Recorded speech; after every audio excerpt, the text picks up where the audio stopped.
Bismillahirrahmanirrahim.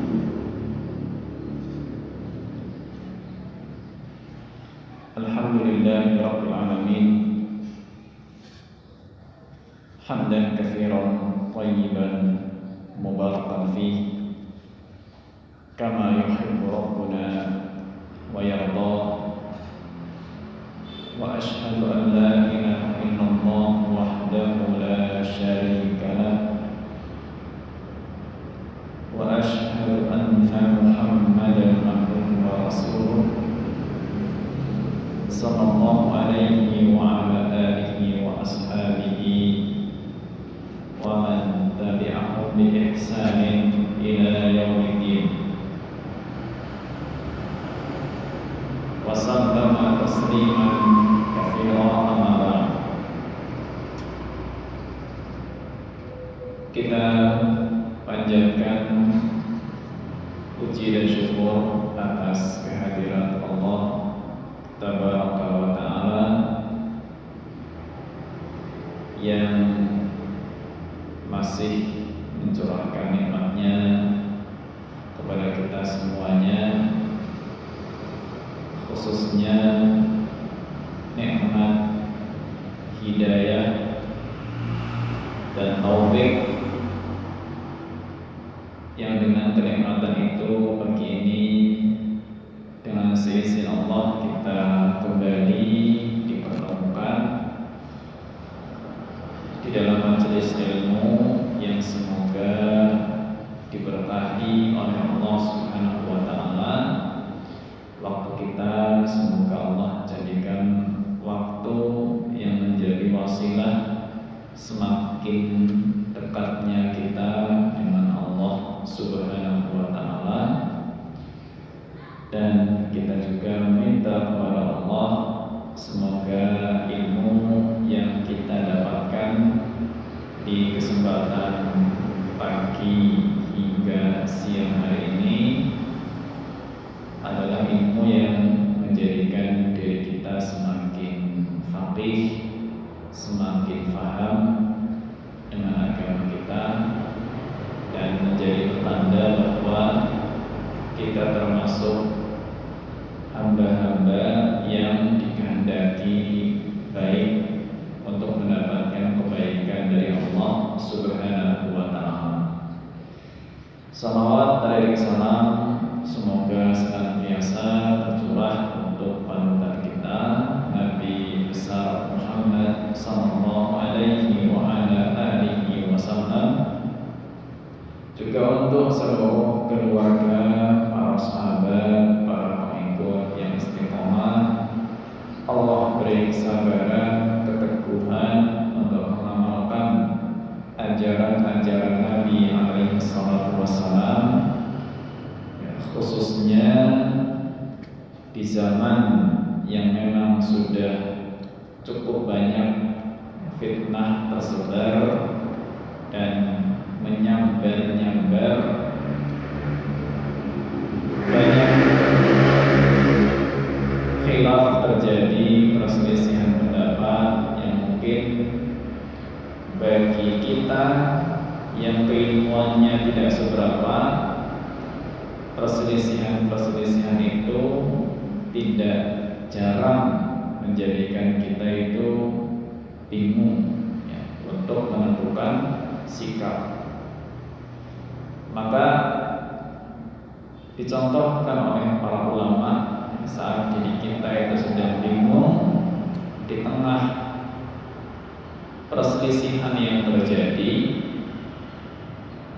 maka para ulama selalu menyandarkan urusan itu kepada Allah Azza wa Jalla dengan berdoa, Allahumma ihdini lima tulifa fihi minal haq. Allahumma ya Allah, ihdini, berilah petunjuk kepadaku, ya, tunjukkanlah aku, lima tulifa fihi, untuk perkara yang sedang diperselisihkan di dalamnya, minal haq, ya, dari suatu kebenaran. Ada kebenaran yang sedang diperselisihkan, ada yang pro, ada yang kontra. Kita dalam menentukan sikapnya harus melibatkan Allah Azza wa Jalla, ya, minta tolong kepada Allah supaya Allah tunjukkan sikap yang terbaik yang Allah ridhoi.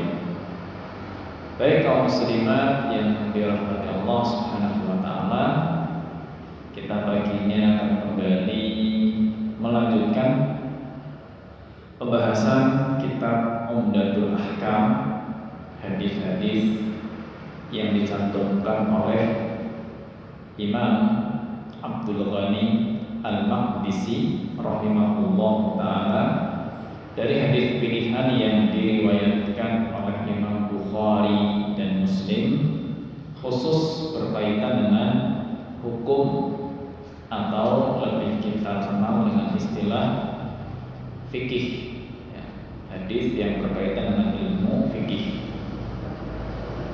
Dan sesuai dengan urutannya, pagi ini kita membahas hadis nomor 180, ya, nomor 180. Dan kembali mungkin saya mengingatkan, ya, terkait penomoran hadis, ya, mungkin dari satu buku cetakan dengan buku cetakan yang lain sangat berpotensi untuk berbeda, ya.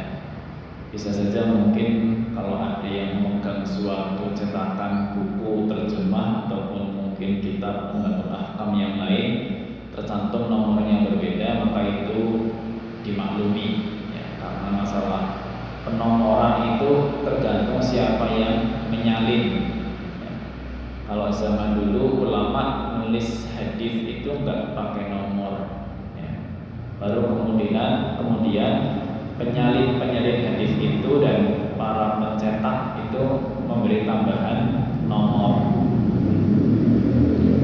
Baik, jadi penomoran yang kita gunakan di sini penomoran yang disusun oleh Fadilatul Syekh Abdullah Al-Bassam rahimahullah dalam kitabnya Taisirul Alam Syarah Umdatul Ahkam.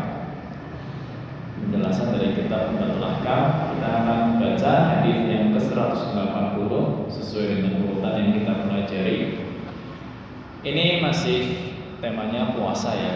Jadi kita masih melanjutkan pembahasan di kitab Usyam, kitab tentang puasa. Dan pagi ini hadisnya tentang masalah kafarat, ya, untuk jima di saat puasa Ramadan. Bismillahirrahmanirrahim. Qala al-muallif rahimahullah, an Abi Hurairah radhiyallahu anhu, ya, dari Abu Hurairah radhiyallahu anhu,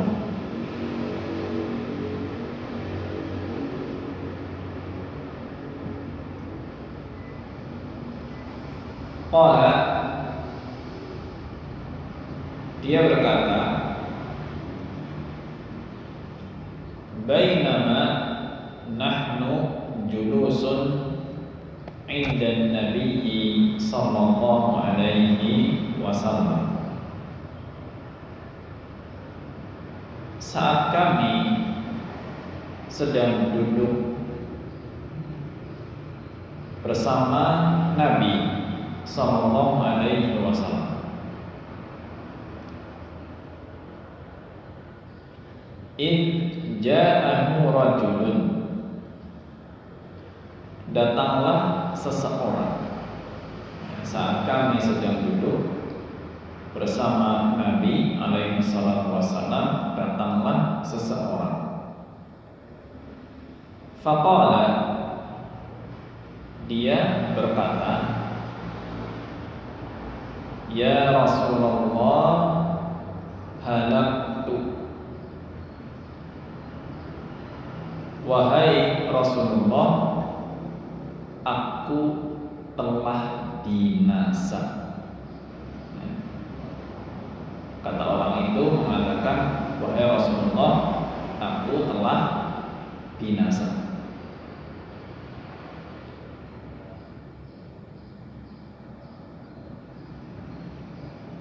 Faqala ma ahlakaka au ma laka.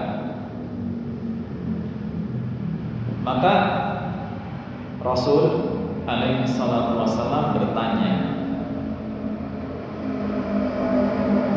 apa yang membinasakanmu? Apa yang membinasakanmu?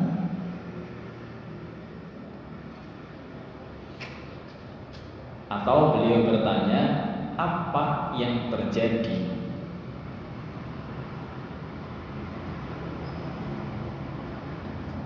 Qala waqa'tu 'ala imra'ati wa ana sha'imun.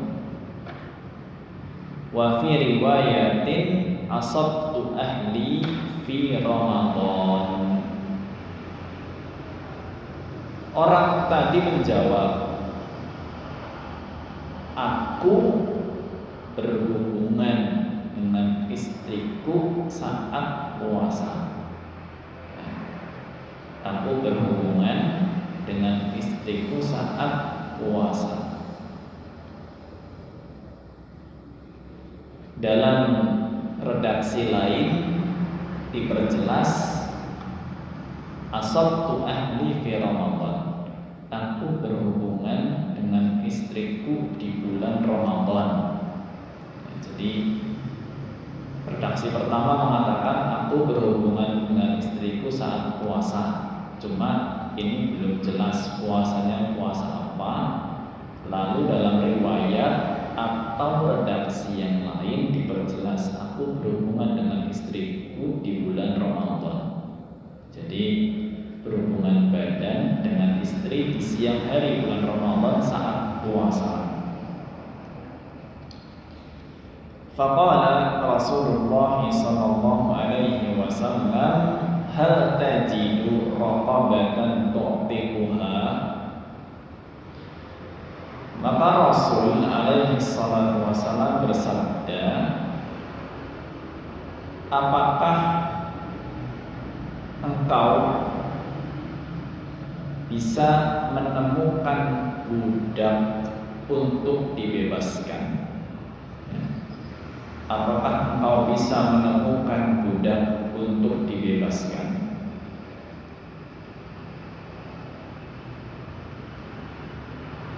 Qala la.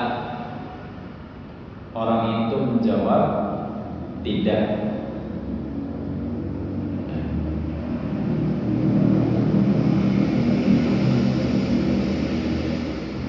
Qala fahal tastati'u an tasuma syahraini mutatabi'ain. Rasul bersabda kembali, fahal tastati', apakah engkau mampu, ya, apakah engkau mampu antasuma syahraini mutatabi'ain, untuk berpuasa 2 bulan berturut-turut. Apakah engkau mampu berpuasa 2 bulan berturut-turut? Qala la. Orang tadi menjawab, tidak.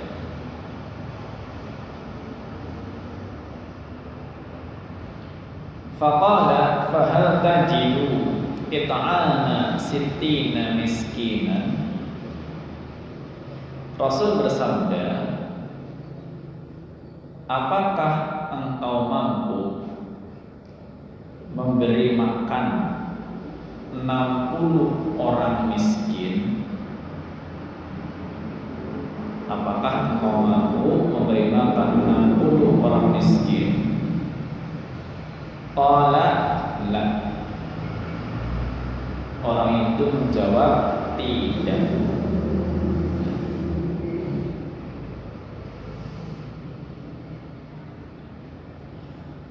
Qala Abu Hurairah berkata, fasakata Nabi sallallahu alaihi wasallam. Maka Nabi alaihi salatu wasallam diam. Nabi diam. Fa bainama nahnu ala dzalika id utiya an-nabiyyu sallallahu alaihi wasallam bi'araqin fihi tamrun wal araqu al-miktal.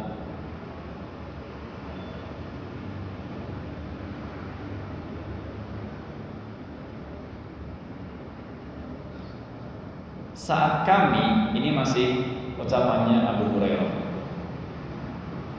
saat kami dalam keadaan seperti itu, ya, maksudnya dalam keadaan seperti itu dalam kondisi diamnya Nabi sallallahu alaihi wasallam, id utiya an-nabiy sallallahu alaihi wasallam bi arqin fihi tamr. Tiba-tiba, ya, Nabi sallallahu alaihi wasallam diberi satu keranjang kurma, ya. Diberi satu keranjang kurma.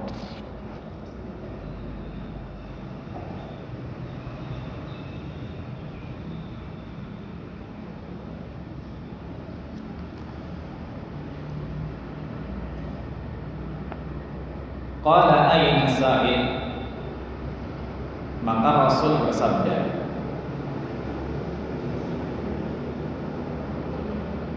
mana orang yang bertanya tadi? Ayna sa'il, mana orang yang bertanya? Qala ana. Orang tersebut menjawab, saya. Qala khudh hadha fatasaddaq bihi.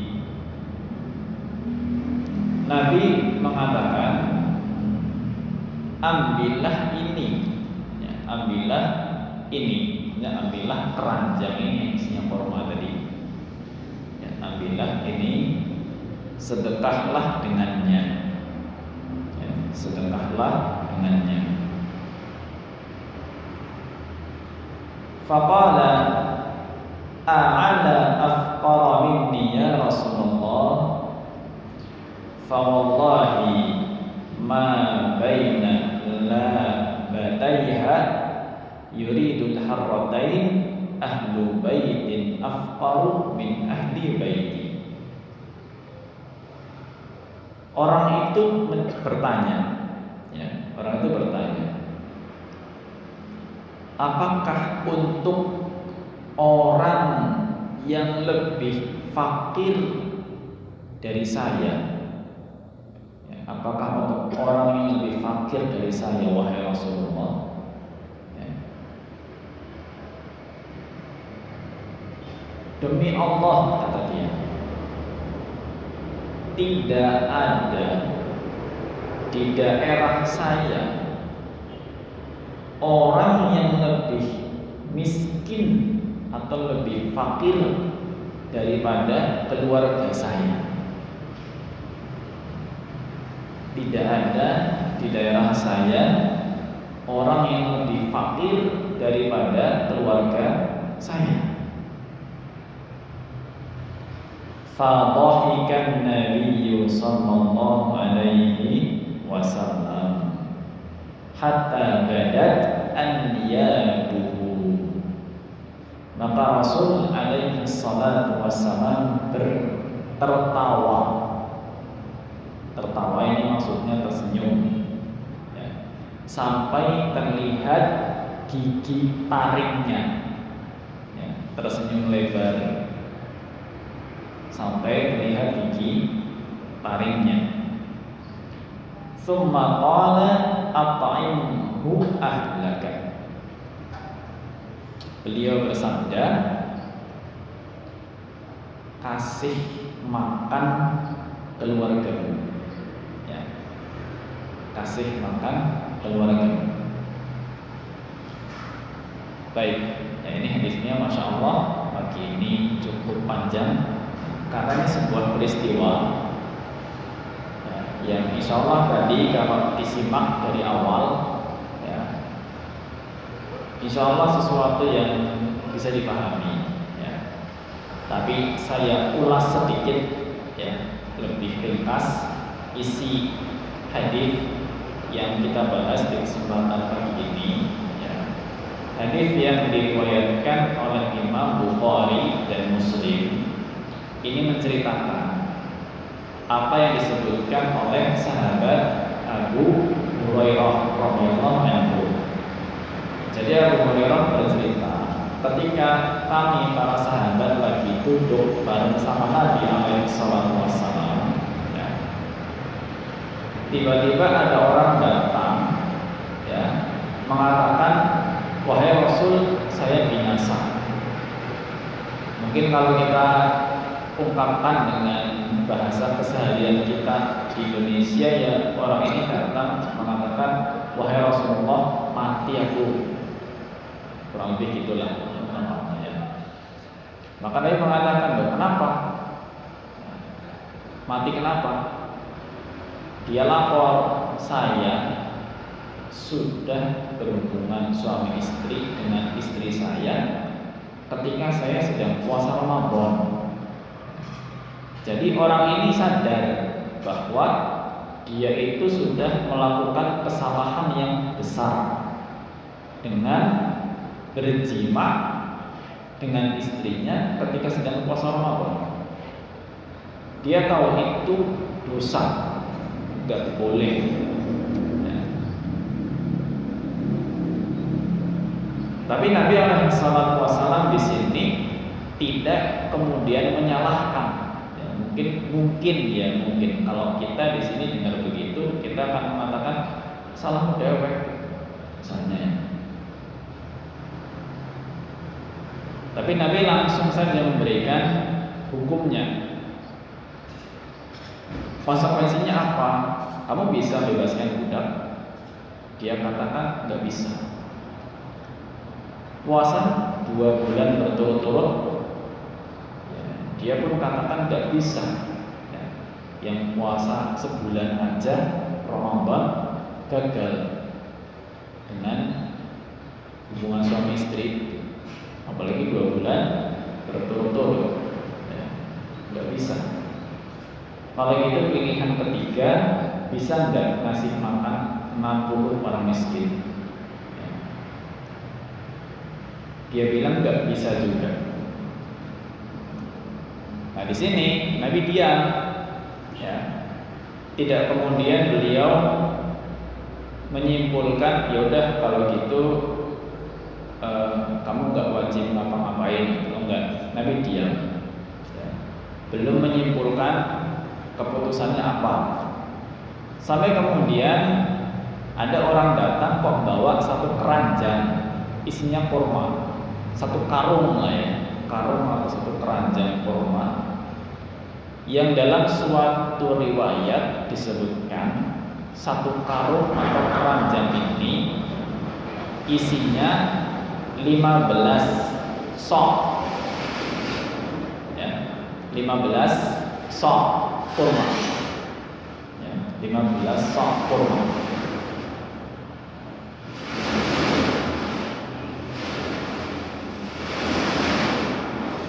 Baik. Maka ketika ada orang memberi satu keranjang atau satu karung berisi 15 sok kurma, Nabi cari lagi, tadi orang yang nanya mana ya? Dia ngacung, saya. Maka satu karung atau satu keranjang kurma itu diberikan kepada dia. Ya sudah, kalau gitu bayar kafaratnya pakai ini saja.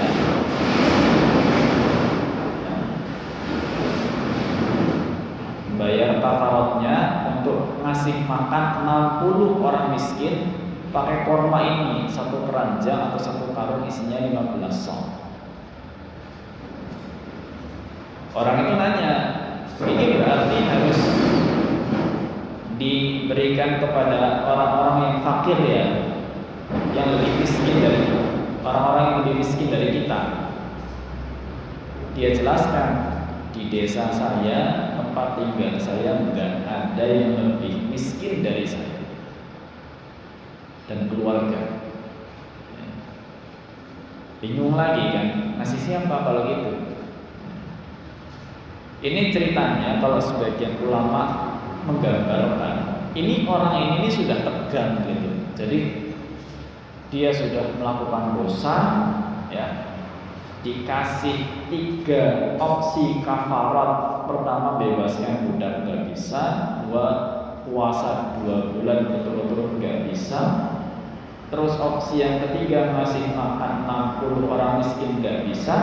Begitu ada solusi dengan 1 keranjang korma ini, suruh ngasih makan 60 orang miskin, ternyata objeknya nggak ada. Mau ngasih siapa gitu? Ibaratnya sudah tegang ini, harus ngapain lagi? Maka subhanallah, untuk menghilangkan ketegangan orang tersebut, Rasul alaihi salatu wasallam tersenyum. Senyumnya ini untuk kembali menenangkan hati orang tersebut bahwa itu bukan kondisi yang perlu untuk dikhawatirkan. Ya. Jadi ini dalam Islam itu memang tidak perlu ada kondisi yang dikhawatirkan. Ya, dalam ketidakmampuan seseorang menjalankan kewajiban, pasti akan ada solusi terbaik. Ya. Maka Nabi SAW perintahkan orang tadi, ya sudah, kalau gitu ini untuk ngasih makan keluarga. Ya, 1 keranjang ini silahkan dibagikan untuk keluarga. Baik, disinilah kita akan mengambil pelajaran fikihnya, dan mungkin ya ini karena Masya Allah faidah dari hadis ini yang saya catat dari beberapa referensi cukup banyak, dan insya Allah semuanya cukup penting. Jadi mungkin hadis ini akan kita bagi menjadi 2 episode. Ini episode yang pertama dulu ya. Baik, pelajaran dari hadis ini yang jelas untuk kita ketahui, pertama ya, disebutkan oleh Fadilatul Syekh Abdullah Al-Bassam rahimahullah, beliau katakan, innal waqta fi nahari Ramadan minal fawahishil muhdikat. Jadi berjima ya, atau hubungan suami istri di siang hari bulan Ramadan ya, saat sedang wajib berpuasa ya, di siang hari bulan Ramadan ya, saat sedang wajib berpuasa, itu termasuk dosa yang besar ya, itu dosa besar.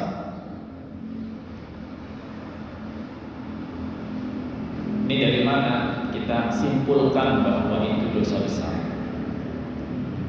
Ingat tadi ketika orangnya datang ketemu dengan Nabi SAW, dia mengatakan, wahai Rasulullah, aku binasa, mati aku itu. Kalimat itu menunjukkan bahwa orang tersebut menyadari apa yang dia lakukan itu dosa besar. Dan Nabi SAW tidak menegur. Tidak menegur itu maksudnya gini, kalau itu dosa kecil, beliau akan luruskan ya. Oh enggak apa-apa, itu kan dosa kecil, mungkin itu perkara yang sepele, enggak sampai membinasakan. Orang tadi mengatakan aku binasa, aku mati, aku celaka, ini berat. Ternyata Nabi mendiamkan. Berarti Nabi setuju, ya. Nabi setuju bahwa memang itu perkara yang membinasakan, ya. Yang maknanya adalah dosa besar, ya, dosa besar. Ini poin pertama, ya, bahwa jima di siang hari bulan Ramadan saat wajib puasa itu dosa besar. Itu bukan cuma sekedar batal aja, bukan, itu dosa besar, ya. Meskipun asalnya halal, maksudnya berhubungan suami istri kan sesuatu yang halal, ya. Mau aslinya kalau enggak bulan Ramadan kan kapanpun boleh selama istri tidak sedang haid. Tapi bulan Ramadan ini punya kemuliaan tersendiri, ya, sehingga perkara-perkara yang sebelumnya halal maka diharamkan di bulan Ramadan. Baik, kemudian yang kedua disebutkan innal waqi'a amdan yajibu alaihi kafaratu wa hiya ala tartib. Beliau sampaikan bahwa orang yang sengaja jima saat puasa Ramadan, maka dia wajib kafarat, ya, dia wajib kafarat. Sebetulnya selain kafarat itu juga wajib taubat, ya, dan mengqadha, ya. Jadi kalau kita simpulkan, kaum muslimat yang dirahmati Allah, orang yang sengaja jima di siang hari bulan Ramadan saat puasa itu kewajibannya 3.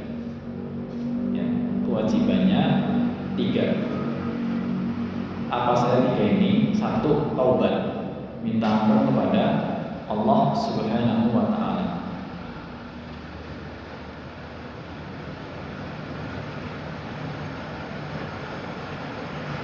Ya, jadi minta ampun kepada Allah karena dia melakukan dosa besar. 2, mengqadha puasa yang batal, ya, mengqadha puasa yang batal. 3, menunaikan kafarat, menunaikan kafarat. Kafaratnya ini di sini oleh jumhur ulama, ya, oleh jumhur ulama harus dipilih secara urut, ya. Kafaratnya harus dipilih secara urut, tidak boleh bebas pilih,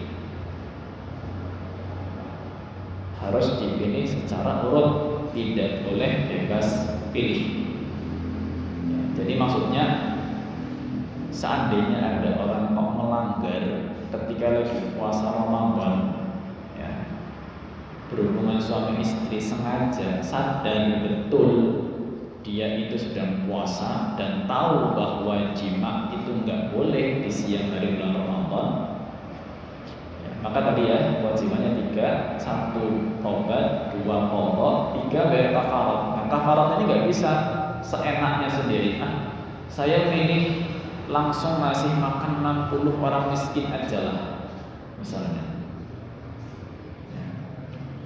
Itu kayaknya paling gampang buat saya. Ya, kalau yang uangnya banyak enak, dia bisa melanggar terus.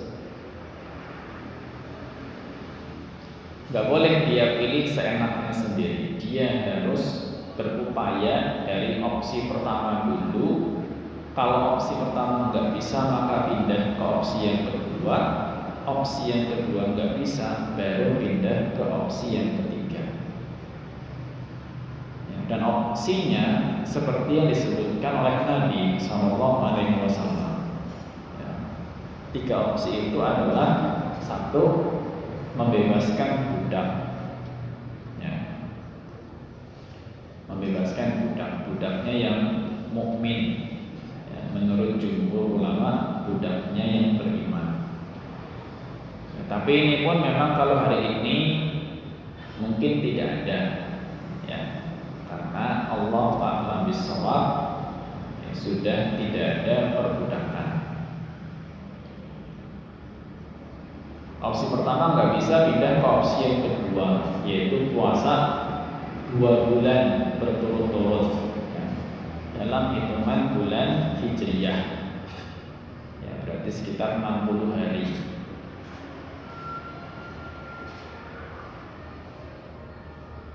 Jalani dulu puasa 2 bulan berturut-turut. Ya. Kalau nanti ternyata tidak mampu karena suatu uzur, ya, sakit mungkin yang berkepanjangan dan seterusnya, maka baru pindah ke opsi yang ketiga, yaitu ngasih makan 60 orang miskin. Ya. Maka kafarat ini harus dipilih dengan urut. Dipilih dengan urut.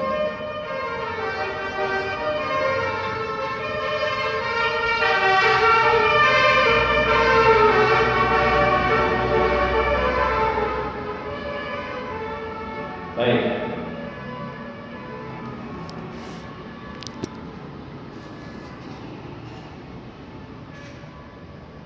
Itu pelajaran atau poin yang kedua. Ya. Tadi kewajibannya sudah, dan kafaratnya harus urut. Yang ketiga, innal kafarata la tasqutu ma'al ihsar. Beliau sampaikan bahwa kafarat ini tidak bisa gugur, ya, tidak bisa gugur dengan alasan tidak mampu. Kafarat ini tidak bisa gugur dengan alasan tidak mampu. Jadi kita lihat tadi, ya, ketika Nabi SAW sudah menunjukkan kepada orang yang bertanya, kamu bisa bebaskan budak? Gak bisa. Bisa puasa 2 bulan berturut-turut? Tidak bisa. Bisa ngasih makan 60 orang miskin? Tidak bisa. Nah, lihat, sampai di opsi terakhir orang tadi mengatakan nggak bisa semua, nggak mampu. Ya. Bebaskan budak butuh uang. Ya.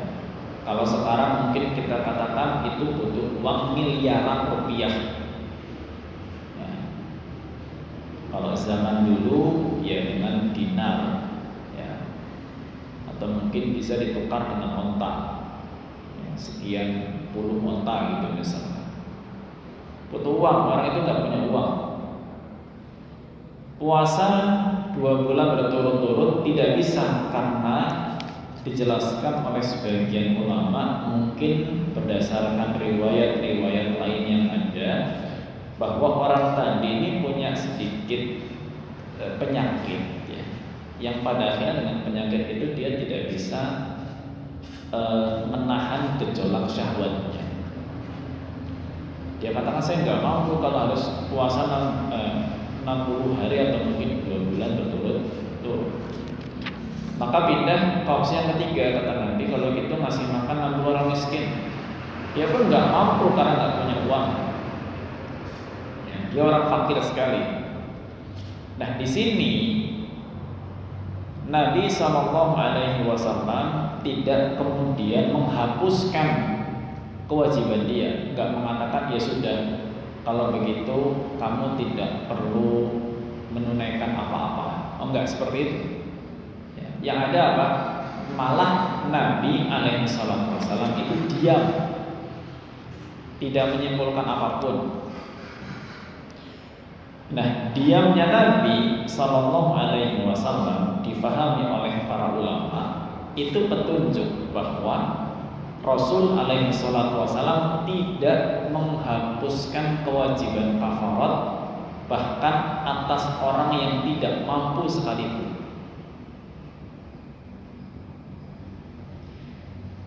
Jadi poin yang ketiga ini tadi disebutkan kafarat itu tidak gugur hanya dengan alasan tidak mampu.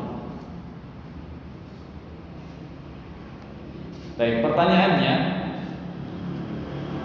bukankah Allah Subhanahu wa taala berfirman la yukallifullahu nafsan illa wus'aha? Allah tidak membebani hambanya di atas kemampuannya. Loh, ini orang nggak mampu kok masih terus dibebani dengan kafarat? Dia nggak mampu semuanya. Maka para ulama jelaskan di sini kafaratnya menjadi terhutang. Ya. Kafaratnya menjadi terhutang. Dianggap utang. Ya, dia utang kafarat. Sampai kapan? Sampai mampu. Ya, sampai mampu. Ya, nanti kalau seandainya dia mati belum mampu untuk membayar kafarat, nah disitulah nanti kemurahan Allah Subhanahu wa taala. Ya, tapi selagi dia hidup, dia masih dibebani untuk membayar kafarat. Ya, bahkan gini, Allah a'lam bishawab. Kalaulah dia meninggal dunia dan ada harta peninggalan yang bisa digunakan untuk membayar kafaratnya, maka itu dibayarkan dulu dari harta peninggalannya. Ya. Itu hutang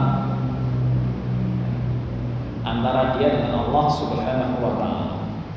Tapi kalaulah dia meninggal dunia belum membayar kafarat dan tidak meninggalkan harta warisan apapun, saking miskinnya, maka Allah Subhanahu wa taala Maha Pemurah.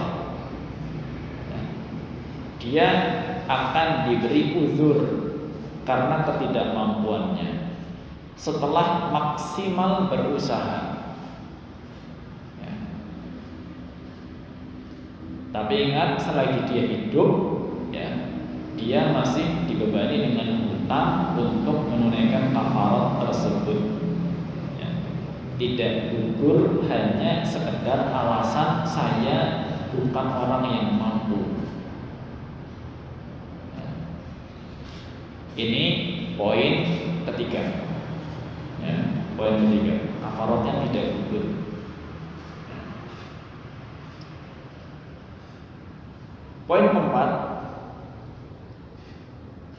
beliau katakan jawazut takfir anil ghair walau min ajnabiyyin. Beliau sampaikan bahwa poin yang keempat, kafarat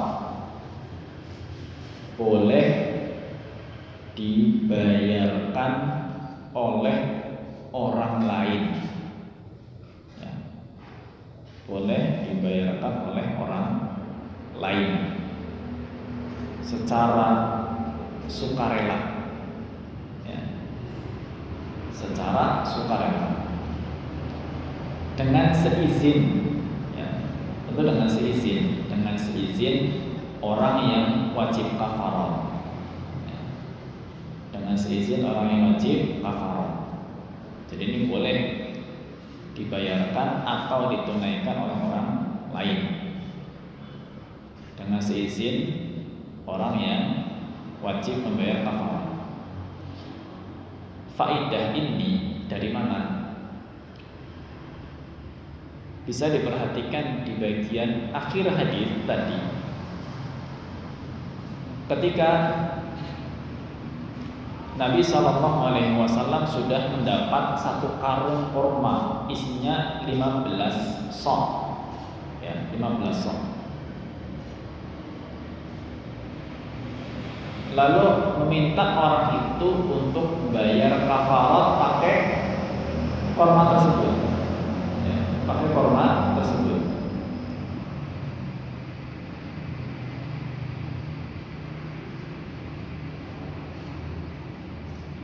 Tapi orang tadi mengatakan gak ada yang bisa saya kasih karena saya keluarga yang paling miskin ya, di desa tersebut.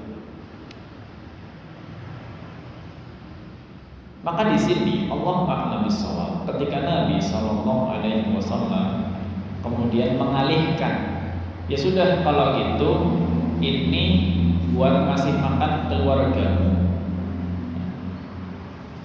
Nah di sini para ulama atau sebagian ulama menilai bahwa ada orang lain yang sukarela untuk membayarkan kafarat orang tersebut. Ya. Ada orang lain yang sukarela untuk membayarkan kafarat orang tersebut. Karena tadi Nabi SAW mendapatkan satu karung atau keranjang kurma itu kan dari sahabat yang lain. Ya. Tiba-tiba dia datang ngasih satu keranjang kurma. Maka oleh Nabi SAW digunakan untuk membayarkan kafarat orang tadi. Ya. Maka para ulama sebagiannya mengambil kesimpulan, berarti kafarat ini boleh kalau ada orang lain mau sukarela. Ya. Sekalipun orang lain tersebut bukan keluarga. Bukan keluarga. Jadi misalnya kalau gambarannya ya, ada Pak Fulan dengan Ibu Fulanah. Ya. Ada Pak Fulan dengan Ibu Fulanah. Qadarullah melakukan pelanggaran di siang hari bulan Ramadan. Berhubungan suami istri, kewajibannya 1 tobat, 2 qadha, 3 kafarat. Kafaratnya bebaskan budak, gak ada budak, puasa 60 hari atau 2 bulan berturut-turut gak mampu karena mungkin sakit misalnya, dan mau ngasih makan 60 orang miskin pun gak bisa karena nggak punya uang. Tiba-tiba ada teman baiknya tahu permasalahan ini, atau mungkin dia curhat, ya, curhat sama temannya, atau mungkin curhat dengan Pak Ustadz, cerita, Pak Ustadz, saya kemarin sama istri melanggar di bulan Ramadan. Ini gimana ya? Saya harus ngapain? Pak Ustadznya bilang, ya kewajiban jenengan 1 tobat, 2 qadha, 3 kafarat. Kafaratnya apa Pak Ustadz?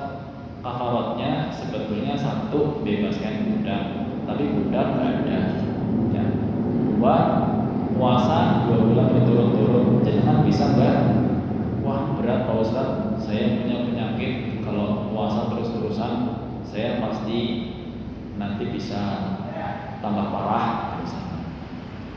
Ya udah kalau gitu jenengan ngasih makan 60 orang miskin bisa. Aduh, sekarang belum ada rezeki Pak Ustadz. Ya.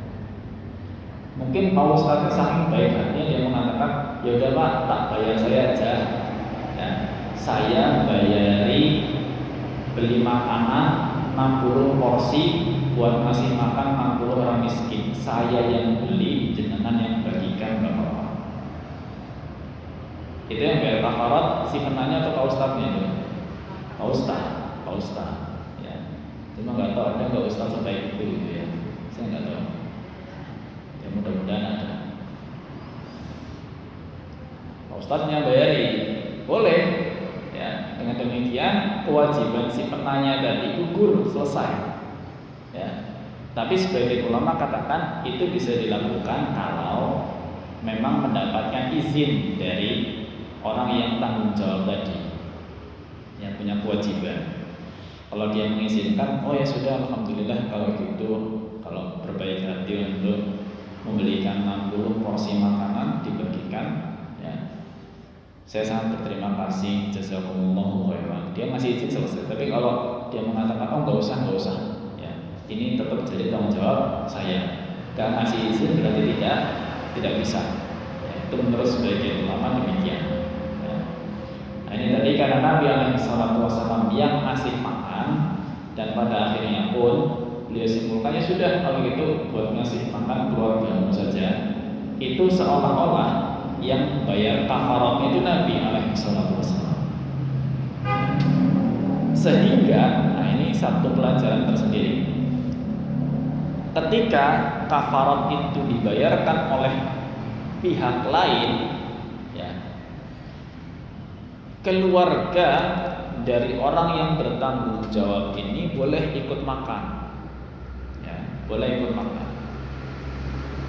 Tapi kalau yang membayar kafarat adalah langsung pelakunya, ya, pelaku pelanggarannya itu, dia yang bayar kafarat, maka oleh sebagian ulama dikatakan kafarat itu tidak boleh diberikan kepada orang-orang yang wajib dia nafkahi. Ya.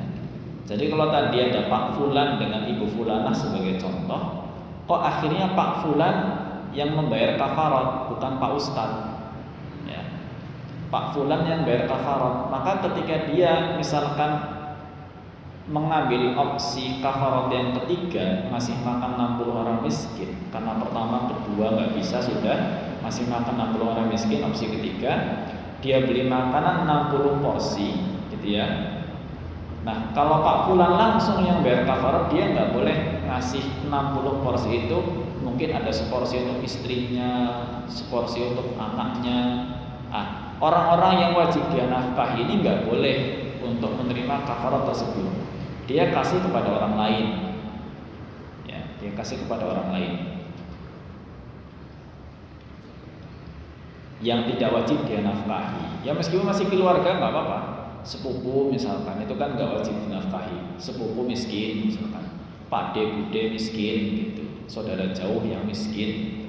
Tapi kalau istri, anak, orang tua itu orang-orang yang wajib dinafkahi, nggak boleh menerima kafarat tersebut karena mereka wajib untuk dinafkahi. Itu kalau yang membayar langsung pelakunya. Tapi kalau yang membayar kafarat orang lain, pihak lain, kayak contoh tadi Pak Ustadz yang bayar, maka boleh si Pak Ustadz ini mengasih kafaratnya kepada keluarga pelaku ini, ya. Seperti Rasul alaihi salatu wasallam memutuskan untuk memberi 1 karung kurma itu untuk makan keluarga si penanya tadi, ya. Ini diantara yang dijelaskan oleh sebagian ulama, ya, juga oleh Syekh Al-Bassam rahimahullah ta'ala. Baik, ini baru sampai poin yang keempat ya. Sebetulnya semuanya ada kurang lebih 11 poin. Jadi masih sekitar sisa 7, ya, cukup banyak karena memang pelajarannya lumayan dari hadis yang panjang tadi. Jadi mungkin untuk kesempatan siang hari ini saya cukupkan membahas sampai poin yang keempat. Ya, masih banyak hal yang belum terbahas. Semoga Allah Subhanahu wa taala berikan kesempatan untuk dilanjut di waktu-waktu yang berikutnya.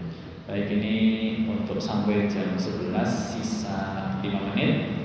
Kalau ada yang mau bertanya atau mungkin menyampaikan sesuatu, ya dipersilahkan kalau ada. Wassalamualaikum warahmatullahi wabarakatuh.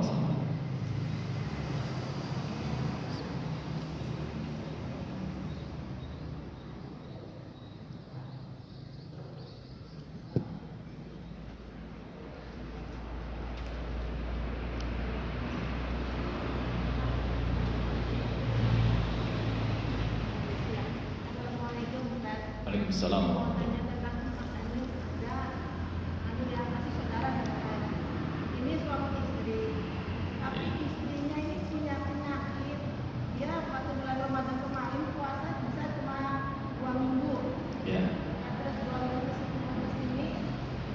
Setiap dia puasa itu selalu jatuh pingsan.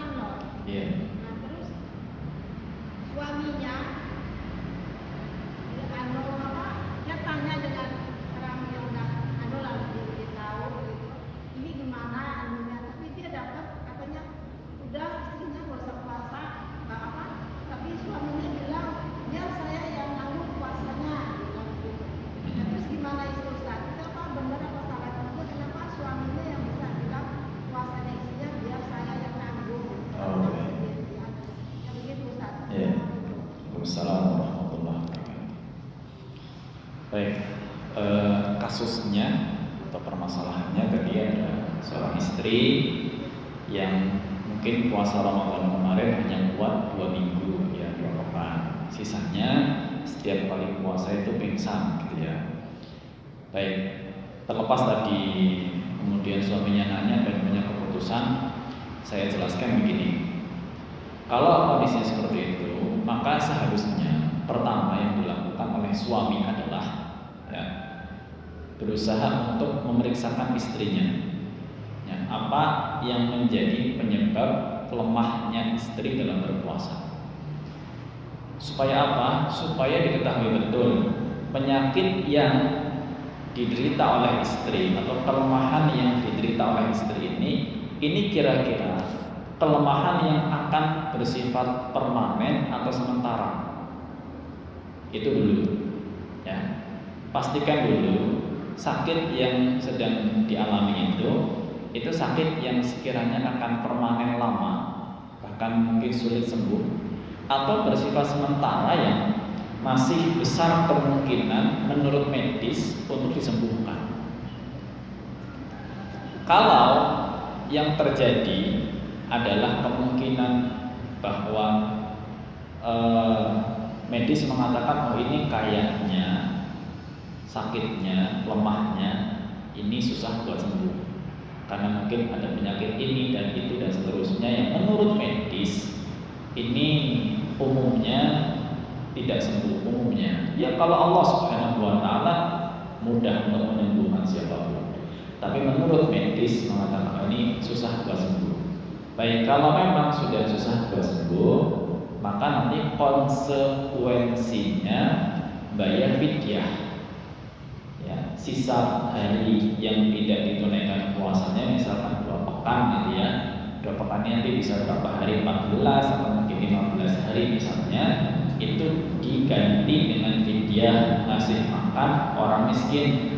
Kalau 14 hari gak puasa berarti ngasih makan 14 orang miskin ya, beli makanan jadi misalkan ngasih dus, ngasih box lengkap sama lauk isinya, kasih 14 orang miskin ya, 14 orang miskin. Itu kalau yang terjadi penyakitnya atau lemahnya akan bersifat permanen. Tapi kalau mungkin hasil pemeriksaan mengatakan oh enggak, ini mungkin karena sakit apa, bisa disembuhkan insya Allah dalam waktu sekian hari atau mungkin sekian bulan, sudah diharapkan bisa sembuh kembali. Maka kalau seperti itu, istri tadi belum bisa untuk pindah opsi fidyah. Dia nanti tetap punya kewajiban untuk mengqadha puasa yang ditinggalkan kalau kondisi badannya sudah normal kembali. Ya. Baik. Kalau seandainya dokter atau medis mengatakan oh ini penyakitnya insya Allah bisa disembuhkan Pak, ada obatnya, kemudian mungkin terapinya atau apa, mungkin dalam waktu sebulan sembuh misalkan ya. Terus menjalani pengobatan ya, qadarullah pengobatan belum selesai, istri meninggal misalnya aja, berarti dia punya hutang puasa yang belum terbayarkan, yang 2 minggu itu belum terbayarkan. Nah, disinilah baru bisa suami mengatakan kalau gitu puasanya saya yang tanggung. Silahkan gantikan puasanya yang 2 pekan itu, boleh. Tapi selama istri masih hidup, maka menanggung puasa dengan menunaikan puasanya istri itu belum bisa dilakukan. Ya, belum bisa. Kapan itu bisa dilakukan? Tadi, kalau penyakitnya ternyata tidak permanen, kemudian sedang menjalani pengobatan, belum selesai kok sudah meninggal duluan, ya, maka disitulah keluarga bisa menggantikan puasa dari wanita tersebut. Ya. Jelas? Alhamdulillahirobbilalamin. Cukup?